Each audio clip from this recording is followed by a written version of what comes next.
The way we take care of ourselves is ever evolving, And what we know for sure is that our mind and spirit are linked to our physical body. and that our wellness seems to extend into our communities and the planet we all share. It is very, very clear that wellness is interconnected.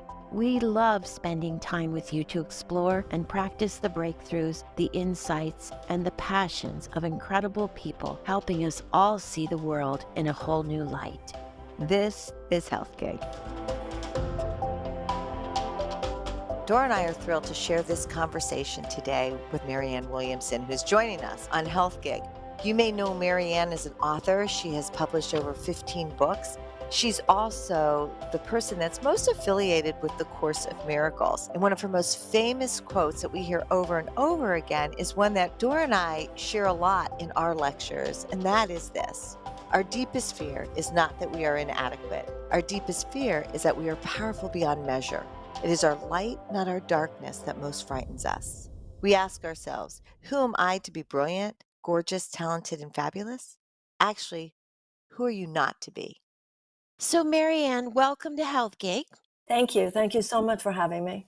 We're just thrilled to have you with us, Marianne. I appreciate that so much. I'm really, really glad to be here. We know you're from Houston. I'm from Houston as well. And we want to just hear a little bit about your growing up. Your grandparents were immigrants, I think. Tell us a little bit about yourself and your family. Well, all four of my grandparents were immigrants. They came through Ellis Island.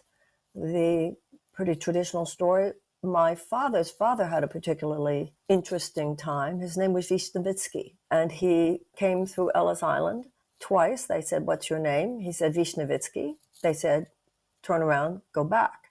And he was a worker on the Trans-Siberian Railroad. He was an Anglophile, and there was a railroad car that said Marianne Williamson, Liverpool. So the third time he came, when they asked him his name, he went, "Williamson." And they went, "Okay, go over there." So that was a lot to do with prejudice at that time. Where was the Trans-Siberian Railroad that he was on? Where In did it go through? Siberia, that would have been Siberia. My grandparents, Yes, Minsk, Russia, Poland, that whole area there. China to Mongolia to Russia. I went on that in the Wow. 70s. So keep going. So I you, was raised in, Houston, Memorial, River Oaks. I yes, was raised in Braes Heights, a Jewish home. Went to Beth Yeshurun, which you probably know, the synagogues there. Grew up in a very liberal, democratic home, although there was great respect for your father. I was very much a child of my generation. I went to Pomona College, dropped out in my junior year, told my parents I was just leaving for a semester, took classes elsewhere, but never actually graduated. When I was in college, because I graduated high school in 1970, so when I was in college, as you probably are well aware, we would read Ram Dass and Alan Watts in the morning, and I was studying philosophy. I was always fascinated by esoteric and exoteric philosophy. I was fascinated by Eastern, I was fascinated by Western. But in the afternoon, we would go to anti-war rallies. And I was very much a part of the counterculture politically, as well as spiritually, because at that time it was all one big shift in the culture, and I was very much a part of it. When I found the Course in Miracles in my 20s, that felt to me like my personal direction, not only in terms of the difference that it made in my life, but what came to be a sense that, wow, I could contribute my own talents and abilities in a valuable way here. Now, at that time, when I started talking about the Course in Miracles, nothing like that existed as a career niche. So I didn't have any ambition around it. At one point, Doro, you might know, the Heights in Houston, I had the Heights bookstore. I got married to a gentleman from Houston, and we had this bookstore. I started giving, not talks, just we would have little Course in Miracles groups there. Then I moved to Los Angeles and began working at a place called the Philosophical Research Society. And that was when I was invited to start giving talks about the Course. Once again, I was a secretary. I was a woman who worked in the publishing of this place called the Philosophical Research Society. I loved doing it. It was very exciting for me. I loved the Course in Miracles. But once again, I never thought, wow, this will be a quote unquote career. Like I said, that niche didn't even exist. Not too long after that, however, AIDS burst onto the scene. And many, many people, particularly among the population that was stricken by AIDS at that time, began coming to my lectures. Somebody suggested I write a book based on my lectures. That was a whole story because I didn't know how to write a book. Somebody told me everything you're talking about at your lectures is in those little cassette tapes. You ladies probably remember cassette tapes. I said, I don't know how to get it from cassette tapes to paper. There was a man named Jerry Jampolsky, who was a psychiatrist who did the Course in Miracles, who wrote the first book based on it. He said, well, you'll meet someone. I met a literary agent. We did a proposal. And when that book came out, lightning struck. And that lightning was in the form of Oprah Winfrey reading the book and liking it. So at that time, she didn't have a book club yet, but she was certainly, Oprah was Oprah. I mean, I think a lot of young people today don't understand the power of that woman. And I think we were better off in this country when there was that daily town hall of human decency, I have to say.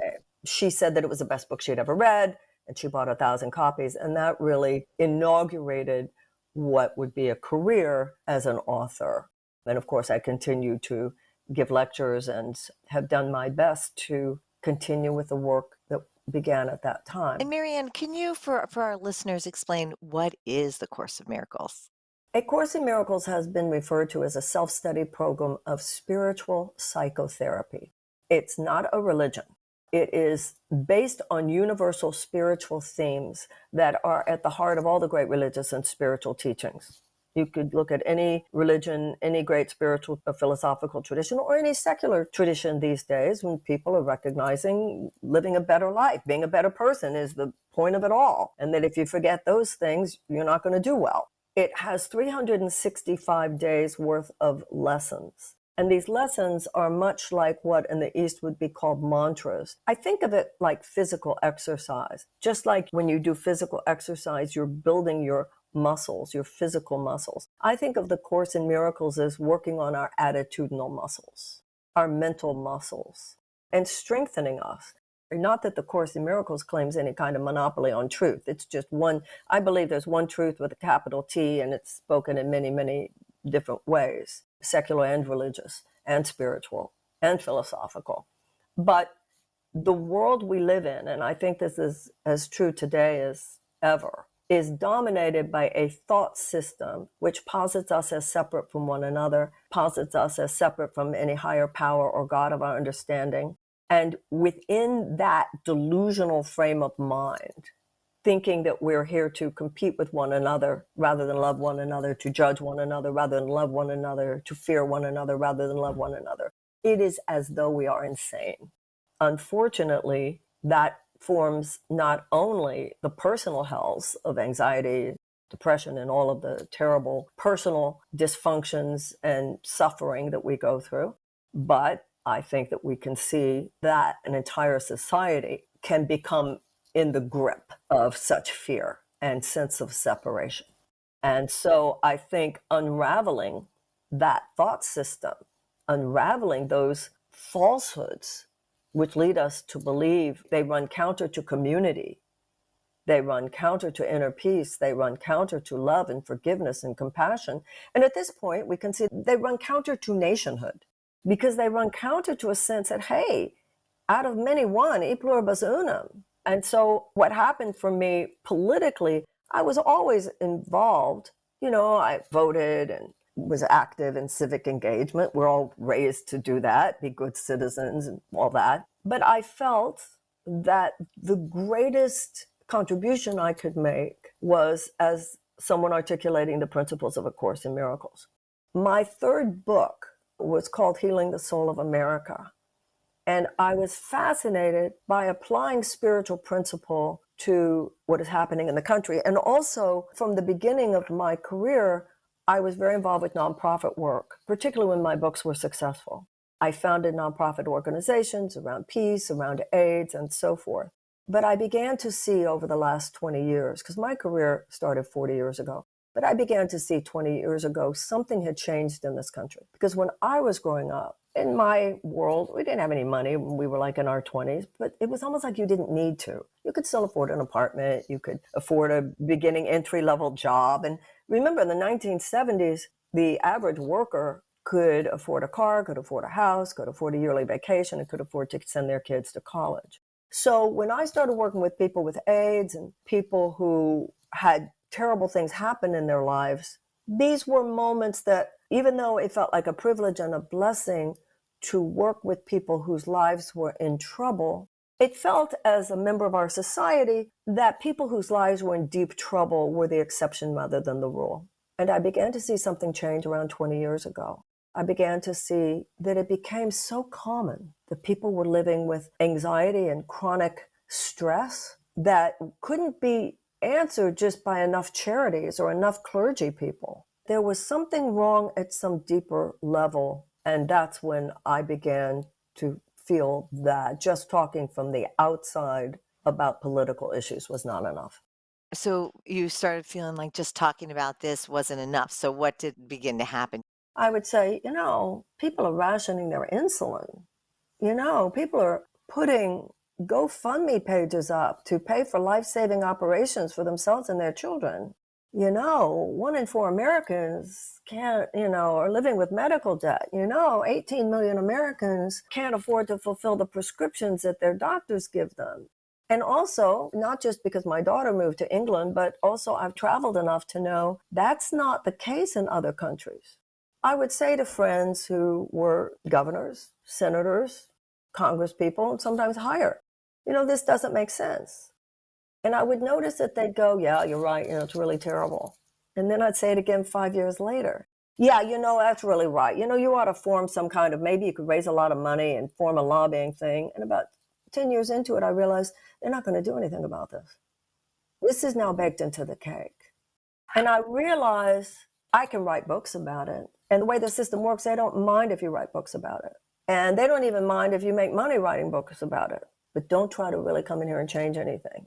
I was reading an article today, and it was talking about Henry Kissinger's 100th birthday. And it was saying something that Larry Summers had said to Elizabeth Warren early in her career. And he was talking about insiders and outsiders. And he said, this is how it is in America. You can be an insider or an outsider.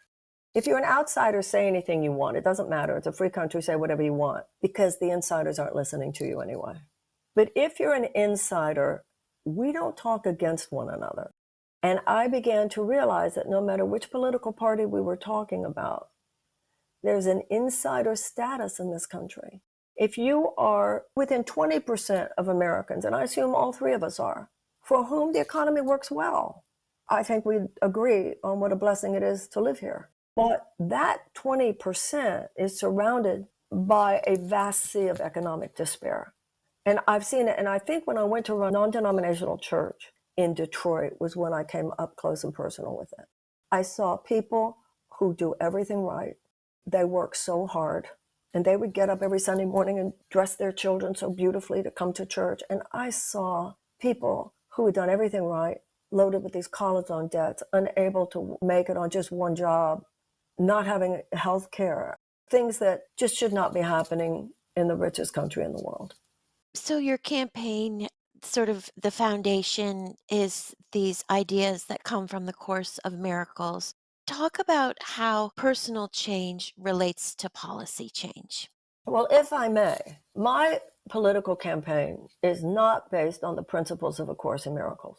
My political campaign is based on the principles of the Declaration of Independence. The Declaration of Independence is one of the most profound spiritual as well as political documents that has ever been written. Part of what's gone wrong in America is too many generations have lost our emotional connection to that document. We find these truths to be self-evident, and then the first thing it says is, all men are created equal. Is that a political statement? Or is that not a spiritual statement?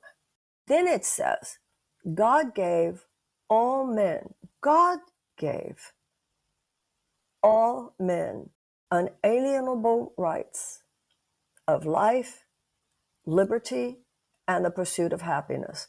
Once again, is that a political statement? That's a spiritual statement. Now, when you and I were kids, Remember when we were taught about the divine right of kings, that in old Europe, they felt God had given the king the power. So the Declaration of Independence completely turns that on its ear. God didn't give the king the power. God gave everyone the rights to power. And then it goes on to say that governments are instituted to secure those rights. Not the right of the king, but the right of the people. And then it goes on to say if the government isn't doing its job, it's the right of the people to alter it or abolish it. That's my campaign. That the government is not doing its job. It is not securing the rights of inalienable rights of life, liberty, and the pursuit of happiness. Somebody having to put their need for an operation for their child with a life-saving illness on the internet because insurance companies would not allow them the operation that doctors have said is needed. Where is the inalienable right of life, liberty, and the pursuit of happiness? You know, there's vision and there's politics. And the Declaration is our vision. The Constitution is our political execution of it. And we can argue as we do, and in a democracy, we're supposed to, over interpretations of the execution that is described in the Constitution. But it seems to me that if you go generations after generation after generation, and the vision, I think of the Declaration of Independence as our mission statement. You have to ask yourself, do you live the principles on which you purport to stand? And if you have too many generations where, yes, we make a big deal, the Declaration is, written on parchment, it's behind glass, it's the National Archives or wherever it is in Washington, and it's inscribed on marble, but it's no longer inscribed on our hearts, then people can be fooled and people can be played. And I believe that's what's happened. And that, to me, is why I'm running. If you believe in, really embrace the principles of the Declaration of Independence, you can be Republican, you can be Democrat, you can be on the left, on the right. Eisenhower said that the American mind at its best is both liberal and conservative.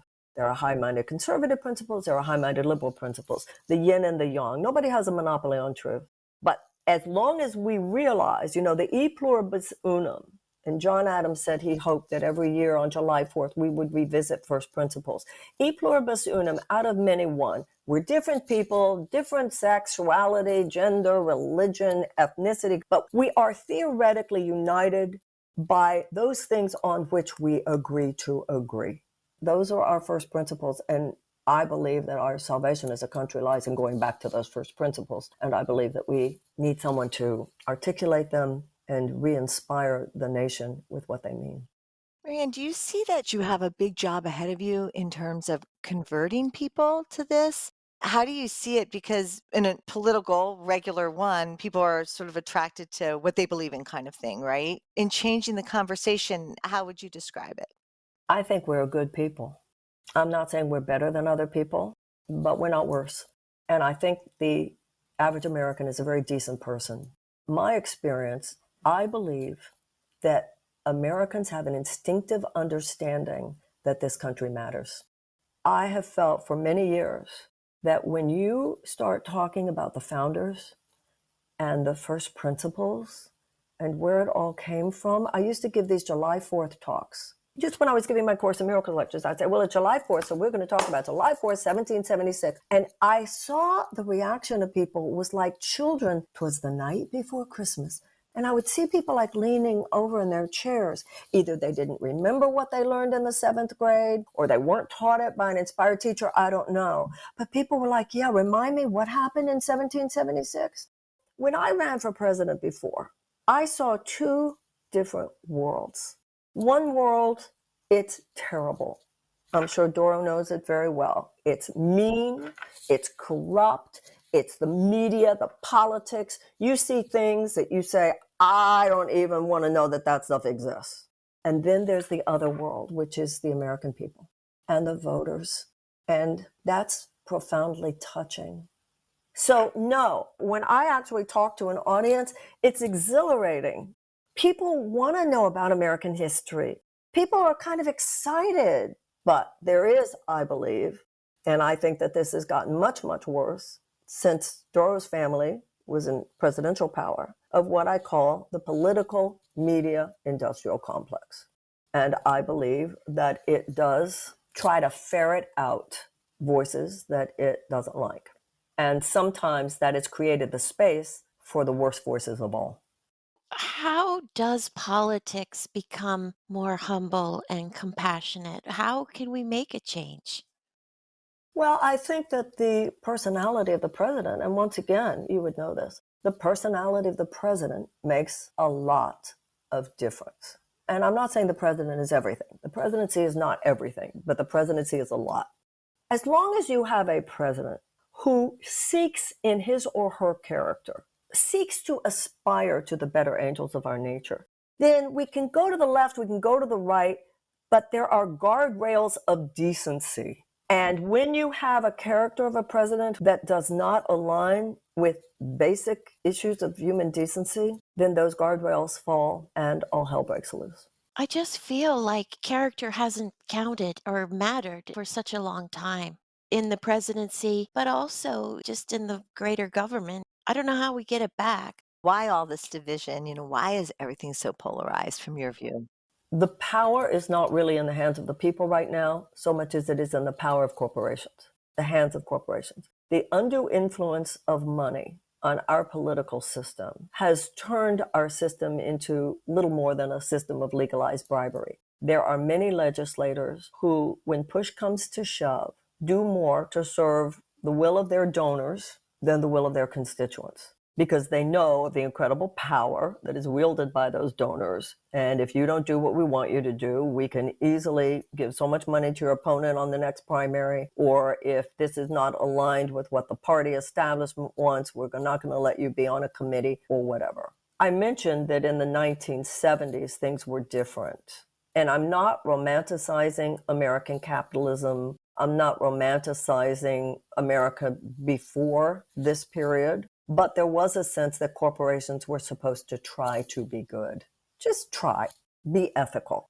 Adam Smith, who was the primary architect of free market capitalism, said that it could not exist outside an ethical context. But we now have what many people call vulture capitalism, crony capitalism, a form of capitalism that is so insistent on its own bottom line profit that even when that is at the expense of the worker, expense of the environment, expense of animals, expense of the earth, expense of safety, it does its thing like a heat-seeking missile for wherever there can be a profit center. And people on the both left and the right, this is not high-minded free market capitalism at all.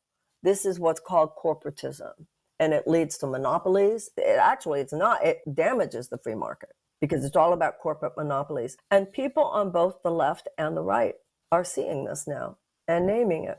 CNBC did a report recently. 70% of Americans report feeling chronic economic stress. 1 in 4 Americans live with medical debt. Debt is crippling. When you think of these young people, because we still have over $1 trillion in college loan debt. I can't even imagine when I was in my 20s carrying tens of thousands of dollars worth of college debt. I can't even imagine. How can you do that in your 20s? These kids, I'm sure we were talking before about being grandmothers. You meet this Gen Z crowd, and there's a desperation that American youth aren't something's really wrong that our young people are feeling so hopeless. Something's wrong. And it's become a dog-eat-dog world. Too many Americans are having to live on a level of economic survival. You have 1/3 of the workforce in America lives on less than $15 an hour. They can't find a place to live. Even 15 isn't a living wage in most of the big cities in the United States. And so people are in this survival mode. Well, you don't have time for your family, for your kids, for your spouse, for your community. And then we wonder where the mental health crisis comes from. What are you talking about? What's the mystery here?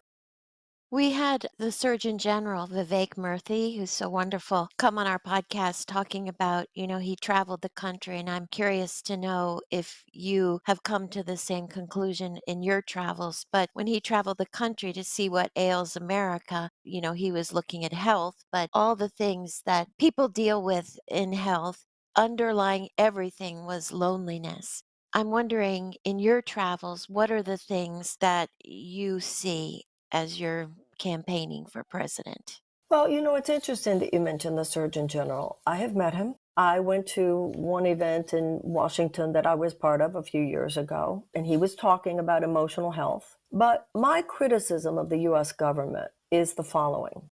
Yeah, he'll say that. And I'm not saying he should go further because it wouldn't be appropriate. It's not his lane to go further. Could we please no longer pretend that economics doesn't have something to do with this? When you talk about bringing love into your political platform, a lot of people get nervous. Is love weak? I mean, how do you answer these questions when people feel uncomfortable when you talk about that? Doro's brother said if there was a law to make everyone love each other, I would. He talked about compassionate conservatism. I would suggest to you that if a man says it, it's not made fun of. Good point, Marianne. If Cory Booker says it, it's not made fun of. If Al Sharpton says it or Jesse Jackson says it, it's not made fun of. If Cornel West says it, it's not made fun of. It's interesting just in our lifetime, because I think we're all a general same generation, roughly, whatever. We've seen a lot of changes. And we have seen, you and I, the doctor walks in, it's a woman, we don't even think about it anymore. The lawyer walks in, it's a woman, we don't even think about it anymore. The airline pilot's a woman, we don't even think about it anymore. The broker walks in, it's a woman, we don't even think about it anymore. And that's different than when we were growing up. But when it comes to a presidential candidate, that's my experience. We have the highest poverty rate of any advanced nation. We have the highest child poverty rate of any advanced nation. So what happened was that with the child tax credit, they cut the child poverty rate in half. Now, to me, if you could cut it in half, you could eradicate it. 6 months later, when it came time to permanentize the tax credit, they didn't do it. So, of course, the rate went back up. So what is love in politics? You pass the child tax credit.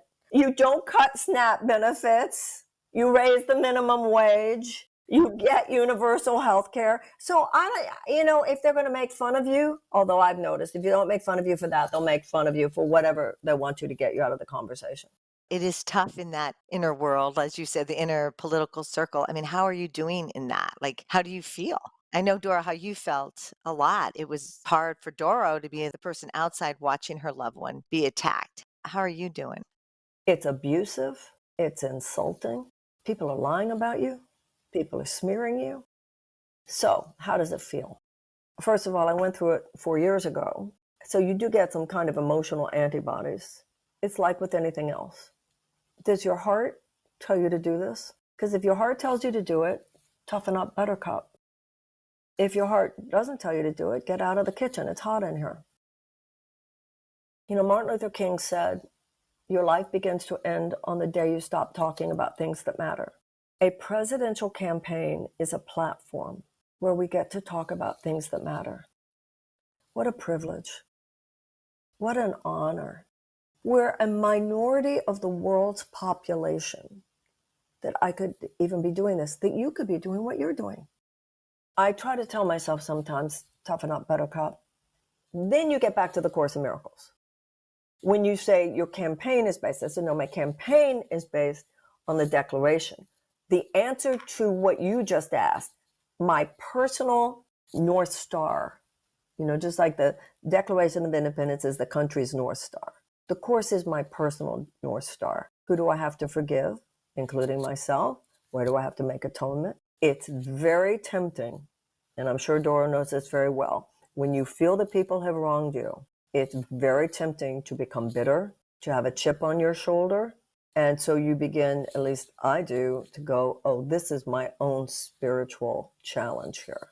If something happens to you or to your family and it's not right, you have to be careful not to retreat and not to be part of the conversation because you're afraid you're going to get hurt again. And Dora, I know you speak about that a lot because you've been burned. It's like, do I really want to go be burned again? That's how I felt about running again. But if we don't speak our hearts, what's going to happen in this country? I read you talked about, I think it was a study from Stanford, where you talked about the partnership between the brain and the heart. Yes, that was Dr. James Doty. He's a neurosurgeon at Stanford Medical Yes. School, and he wrote this incredible book called Into the Magic Shop. into the magic shop when he was a little boy. He grew up in a very poor family in Southern California. You know, he says in the book that today would be described as every adverse childhood experience. His mother was very depressed. His father was a practicing alcoholic. And he used to try to escape the horror, really, of his childhood circumstances. He had a bicycle, and he used to ride his bicycle over to a magic shop. And one day, the man who owned the magic shop, his mother was visiting from, I think, Ohio. And she said, Jim, you know, if you come here every day for 6 weeks, I'll teach you real magic. And he used to sit there, and she taught him what he later realized were techniques of Eastern philosophy and meditation and all the spiritual things that we're also interested in. Because of these techniques that she taught him, he was able to emerge from the very limited circumstances of his childhood. He went to college, he went to medical school, he became a neurosurgeon, and he ended up at Stanford, where he formed with the Dalai Lama a Center for Compassion. What he says in his book is that doctors have assumed that the brain was the intelligence center of the body. And now he said that they are learning that there's more of a highway between the heart and the brain than they knew before, that there's more of a partnership between the heart and the brain than they previously understood. The idea of compassion, whether you're talking about it from a Buddhist perspective or love one another from the Christian perspective, or do justice, love mercy, walk humbly with thy God from Judaism, these principles are everywhere to walk in a certain way through life. And it creates a space that now they're recognizing even affects our bodies. That's why, you know, we've known for a long time, people who are married, they live longer. And when Vivek Murthy, what you were saying, loneliness kills. We were born to be in community. You know, it's fascinating. We were talking before the podcast about being grandmothers, and I've just spent the last week and a half of my granddaughter's life just staring at her, watching her need to be with her mommy, with her daddy, to be held. I mean, clearly we are born with this need to be with one another. We talk a lot about relationship health. We talk often about the Harvard study that was done that showed more than cancer, more than any other thing, it's having poor relationships that can be harmful to our health. And so then you go back to what you said before about my running for president. Given the fact that we know, and you're acknowledging it, and you're saying that Harvard has acknowledged it, for God's sakes, that our capacity to form relationships, et cetera, is actually the most important factor of all. Think what it feels like to have people talk about a career based on those things as not serious. Marianne, where do you see yourself on the political spectrum? I know you call yourself a progressive Democrat, but what does that mean to you? I think if there's anything that I relate to at this moment, I think of myself as radically American. Now, in terms of traditional politics, definitely I would see myself on the left. But more and more, I don't think that's the level of conversation that's going to take us home. When you're out there, what is it that people talk to you about? I think we need to make an economic U-turn in this country. We have had over the last 50 years a massive transfer of wealth, $50 trillion, into the hands of 1% of our people. I read a book called Gardens of Democracy, and it likened it to how blood has to circulate in the body. And now it's almost like if all your blood went to your one arm. Economic opportunity has to circulate. So if you're in the club in this country, and we're all in the club, it's a fantastic place to be. But we were brought up at a time where the ideal was if anybody works hard enough, they can get into the club. And we are in denial or delusion if we pretend that that's the case now. Look at how many children are locked out of the club by the time they're 10 years old. And so that has created an unsustainable level of income inequality and disparity in this country.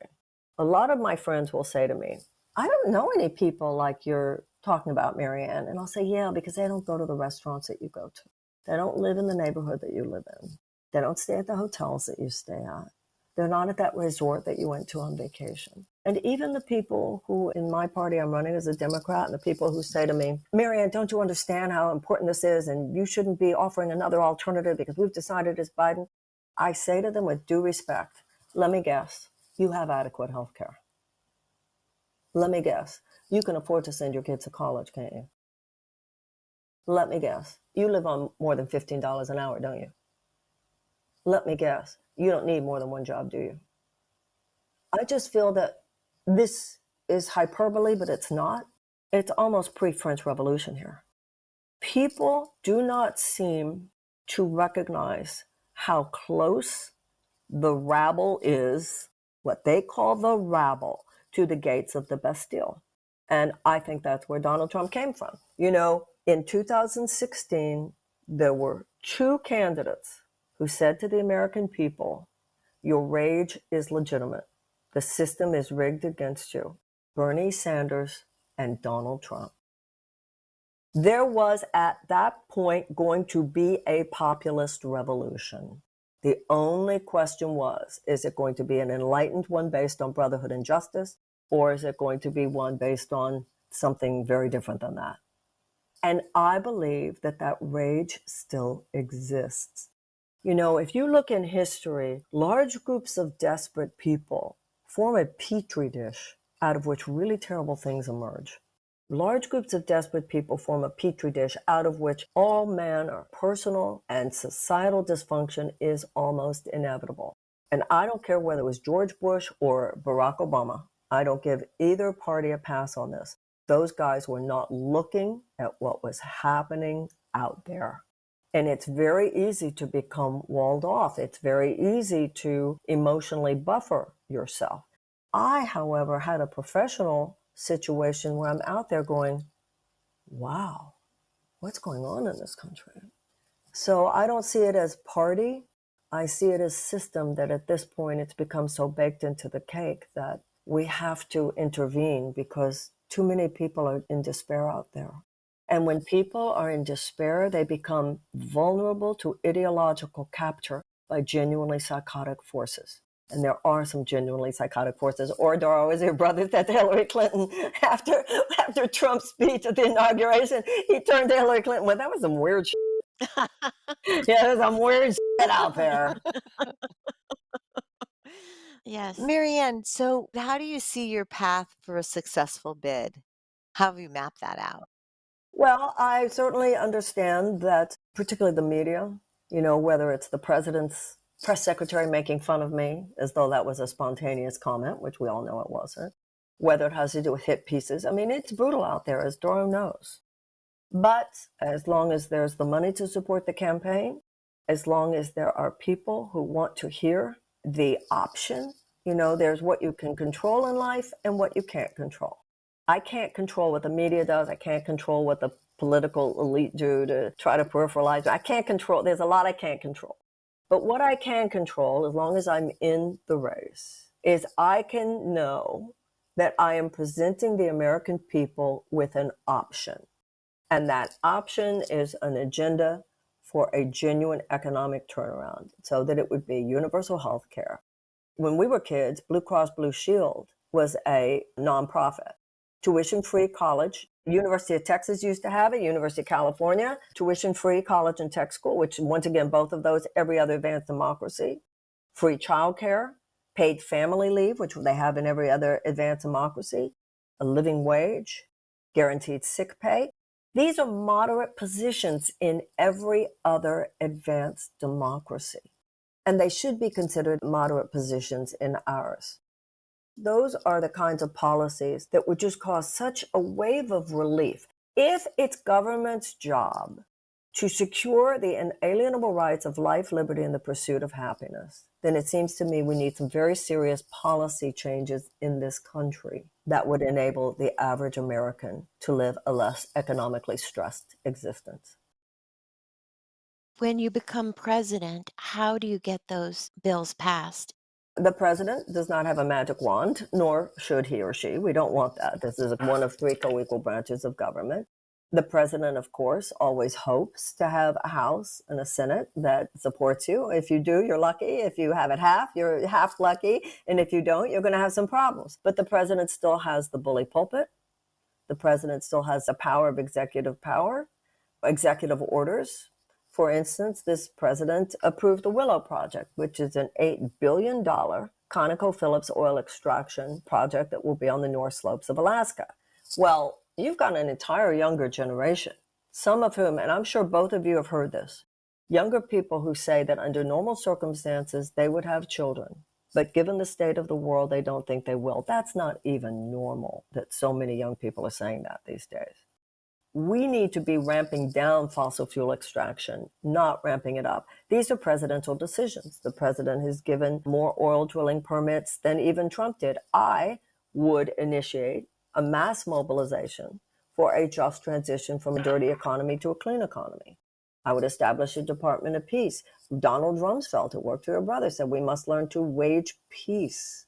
I think that when you look at the powers that the president has that are independent of what Congress does, you still recognize that the president has a tremendous amount of power. And once again, don't underestimate the power of the bully pulpit and the conversation that the president has with the people.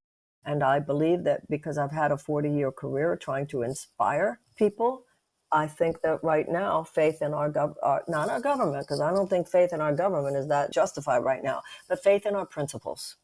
Faith in our principles, faith in the power in all of us to change our government, because that's what civic engagement is all about. And it's not easy right now, because many of those powers that I have mentioned have their tentacles through their undue influence on our government. But the one thing that can change all that is a real lift in consciousness and civic activism and electoral engagement on the part of the people. And the idea of the functioning of the government, the actual bones of the government, does that excite you that you can get in there and change that? Doro, having had both a father and a brother as president, Doro can back me up on this, but Doro, correct me if I'm wrong.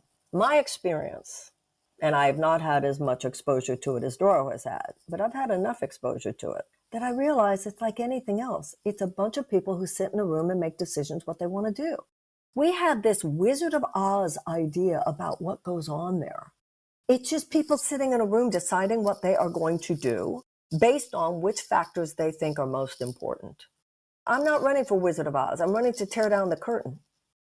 Dora, was I wrong with what I just said? Well, I think that's right. I think that's probably right. People think it's some mystery. Ooh, you don't know how to run that machinery. That machinery is like, Washington is filled with political car mechanics. That's not the problem. The problem is we're on the wrong road. So when people say, ooh, the technical ability of the government, that's not where the problem is. We need a visionary. You're doing exceptionally well on TikTok. Well, the young people Yeah, get it. because you're talking to them directly now, right? It's not just that I'm talking to them. These young ones, and we know this as grandmothers, I mean, we have families. These Gen Z kids were not even born in the 20th century. And they don't see why they should live their lives at the effect of bad economic ideas left over from the 20th century. They have a hopelessness. I remember talking at Stanford, and I remember saying to the students at Stanford, let's be real, okay? Even with your fancy degree from Stanford, you don't know how you're ever going to afford the house that you grew up in. So when you point out to those kids, this system is not working for you, they're like, hallelujah. And dangerously so.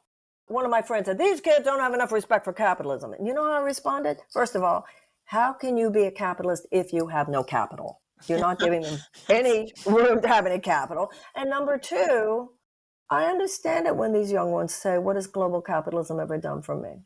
And they look at these socialist societies and they say, what should I be afraid of, the free healthcare or the free college? Franklin Roosevelt said, we would not have to worry about a fascist takeover as long as democracy delivered on its promises. The reason we have a fascist threat right now is because democracy has not delivered on its promises. If we had a war against fascists right now, there are too many young people in this country who would say, I don't know if I want to go to war for this. And that is very, very dangerous. You need the majority of your people. And once again, everybody on this call, we don't need to be convinced of the blessings of it because we get the blessings of it. My point to you is 20% is not enough. And you are starting Firelight Chats. Did we hear that? Can you Yes, I tell am. us about that? So sometimes people say, well, what does she stand for? What does she believe in? And I want to create a situation where people can say, well, she's on every Wednesday night, every Sunday night. Go listen to her. And what it will be is issues that I think are important so that people know, oh, these are the issues she cares about. And these are the kind of people she would be listening to. So, for instance, the first one is about the writer's strike in Los Angeles and why labor is important right now, and the history, and Franklin Roosevelt establishing the National Labor Relations Board and all of that. Next, it's going to be about some of the women and the terrible things that are already starting to happen in the lives of many women who needed abortions on the level of medical emergency, and the doctors were not able to perform them. Another one, I'll talk about the establishment of a Department of Peace, peace building. There are four factors which, when they are present, whether it's in a corner of an American city or another place in the world, if these four factors are present, there's a higher incidence of peace and a lower incidence of violence. And those four factors are expanded economic opportunities for women, expanded educational opportunities for children, reduction of violence against women, and the reduction of human despair. These are the ways to wage peace. So every week on Wednesday, I'll interview someone who can help us understand more deeply what these issues are. And then on Sunday nights, ask me anything. So, boy. That's so great. And That's as you said, great. we can all go on there. Will you be talking about climate change and about biodiversity? Absolutely, I will. And I don't know if, as president, I would actually declare a climate emergency, because for a president to declare an emergency carries with it a lot. And so you can't look at government action like a meat cleaver or use it like a bludgeon. But definitely, we must make a massive transition from a dirty economy to a clean economy. And if we don't, we could have, within 20 years, entire swaths of continents that are literally where the heat is so bad that it's uninhabitable. So you'll have an implosion of the ecosystem, an implosion of the economies, an implosion of the food system. You could have hundreds of millions of climate refugees. You think we have a problem on our border now? Imagine tens of millions, possibly more people trying to leave the global south, particularly where it's deemed that it would be the worst, trying to get into the European continent, North America, etc. When we talk about health and wellness, that's just got to be discussed. And that gets into the political thing. Richard Nixon, Republican president, established the Environmental Protection Agency. When you and I were growing up, environmental protection was not seen as a left-right thing. My dad did the Clean Air Act. Exactly, exactly. One last question, Marianne. How do you stay healthy doing your rigorous schedule? It's interesting what you were saying before about what the Surgeon General said. I do believe that my spiritual life, prayer, meditation, doing my best to be the woman that I feel that God would have me be, is the greatest contributor to my health. But I want to be careful there, because there are many saints who have gotten very ill. So I'm not suggesting that someone who is ill is not those things. I seek to eat well. I do yoga. I have found since COVID that I've not gone back to cardio and weightlifting as much as I should. So I haven't totally gotten back on that, but I'm pretty good about keeping the yoga up. We're at an age where it's not just cosmetic. I used to watch my diet so that I'd look a certain way. Now I watch my diet so that I'll live, It's so true. There's something bigger at stake here than there It's used to so be. true. Yes, exactly. So And I would like to say about the health, if I may just add one thing. One of the things you might remember that I said on the debate stage last time was that we didn't have a healthcare system, we had a sickness care system. And I know with the things that you talk about on your podcast, we absolutely must deal with the toxins like you were talking about, Joel, in our air, in our water, in our food. We must go back to proper safety and health regulations. When you look at big food, big chemical companies, big agricultural companies, there are so many practices that go on in all of those industries that we absolutely know contribute to ill health effects. So we as a society have to do more than ask ourselves how we're going to treat sickness. We have to ask ourselves, why are there so many more cases of chronic illness in the United States than there are in other advanced democracies? I want to, as president, be a president who is dealing with the proactive effort to create health in our society, not just an effort to treat sickness once it comes. There are too many elements that do derive from public policy, which are almost bound to make people sick. Marianne, thank you for joining Thank us. you. It was so nice meeting both of you, and I hope I get to see you again. Yes, hope so too. Good luck Thank to you. you. Thank you. Thank you so much. Thank you for joining us on Health Gig. We loved having you with us. We hope you'll tune in again next week. In the meantime, be sure to like and subscribe to this podcast and follow us on healthgigpod.com. I'm Trisha. And I'm Doro. Be well. Have you ever done the Enneagram personality test? What's great about it is that it tells you how you are when you are stressed and also when you are thriving. Conscious Leadership Group has worked with well over 1,000 leaders across all industries, including CEOs and top leaders of Fortune 200 companies, and they are looking forward to working with all of us at Gasparilla this year to help you with your testing and also to walk you through how to discover the secret of your personality and its dynamics with the ones you love.